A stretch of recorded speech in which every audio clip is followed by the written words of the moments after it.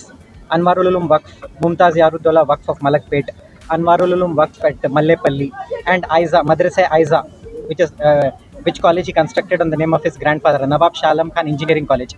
These three are Waqf institutions he grabbed all these three, Mujahid Alam Khan. So my father was fighting against that privatization. It is public property, should be used for public benefit, for minority benefit or whatever downtrodden. They formed private trust, their family members are managing it, and they grabbed that work property by managing work board, by removing the records from there. So my father was fighting against them. This is the sixth attack on him, and unfortunately which proved to be fatal. Earlier also 5 different times attack had happened. He was attacked at his office in Gun Foundry, at his in early morning once. 3 years back also similar attack happened outside masjid at early hours of Fajr prayer, morning prayers. And then subsequently also threat calls were given to him and others also. And he had been given, he had been relaying messages through mediator saying that हट जाओ वक्त की properties हट जाओ, 2 करोड़ देते, 10 करोड़ देते, Dubai चले जाओ, बाहर चले जाओ, हैदराबाद छोड़ के चले जाओ, नहीं तो we will see what we can do, you can see बोल के threats. Mujahid Alam Khan personally also came and met me 6 months back at my office. He came and met me. He threatened me. He personally came at my office at Himayat Nagar. He met me and threatened me saying that मैं last warning दे रहा हूँ, आगे कुछ भी हो रहा तो मेरे को नहीं मालूम, मेरे को नहीं बोलना. He personally came at my Himayat Nagar office and he met me and he told that समझाओ बाबा को, समझाओ father को, समझाओ. So Mujahid Alam Khan, like Anwarul Ulum Waqf which is there, they have converted to society. Mehboob Alam Khan also, they are Waqf grabbers, Waqf encroachers. They have taken the Waqf property of Muslims and they privatized it. So my father was fighting against it. So that is how it has happened. And I have faith in the police and also the judiciary. So many senior counsels and members of the bar have come out in support of my father and in my support also. Absolutely, as they have said, there is a threat to me and my family also. Now that they have killed my father, they murdered and martyred my father while he was protecting the property. So I absolutely apprehend that there is threat. If in case anything happens to me or to my mother or my sister or my brother-in-law, I am saying across media that prime accused and responsible will be Mujahid Alam Khan and his father Mehboob Alam Khan. Father and son will be responsible. Madam Hindi में बोले. आज Nampally PS limits में Masab tank area में एक दुर्घटना हुई सुबह में. एक पहले हमने एक attempt to murder case register किया. एक एडवोकेट मोहम्मद काजुद्दीन पे अटेम्प्ट टू मर्डर केस हुआ जब वो कार के अंदर उनके कार के अंदर जा रहे थे. देन अचानक एक vehicle, unknown vehicle, number plate नहीं था उसके ऊपर, उनको हिट किया. बट वो तुरंत कुछ घंटों के बाद ही was no more. So we have registered a murder case. उसके बेटे ने कंप्लेंट दिया है. So on that we are going to investigate. हमें 4-5 टीम्स ऑलरेडी फॉर्म किया है. एन रूट जो आने का रूट और बाहर जाने का रूट में जो CCTVs है वो चेक करेंगे. एंड जो भी सस्पिशियस है फैमिली किसी और के ऊपर वो भी वेरीफाई करेंगे. एक्सप्लेन दिया है, जो नेम्स दिया है वो सस्पिशियस रूप में है. हम जब वेरीफाई कर रहे हैं वो पूरा जब पता चलेगा then only I will be able to tell. Regarding ये जो प्रॉपर्टीज़ के डिस्प्यूट है, ये वक्फ बोर्ड प्रॉपर्टी को एडवोकेट रिप्रेजेंट करते हैं. तो थोड़ा बहुत लैंड इश्यूज में है, वो सिविल डिस्प्यूट्स चल रहा है, तो we have to verify all that. But अभी it's very preliminary for us to come to a conclusion that ये लोग ही इन्वॉल्व है. वो वेरिफिकेशन के बाद, पूरा इन्वेस्टिगेशन करने के बाद हम क्लियरली बता सकते. Thank you.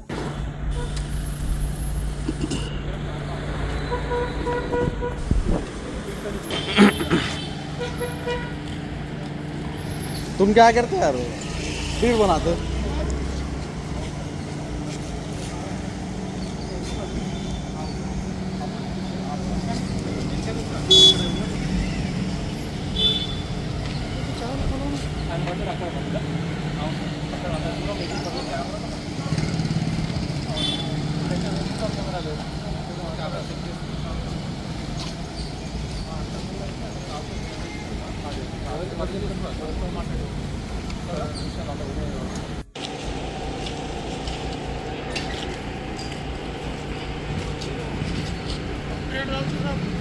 पे डालो, मैं 50 पे डाल.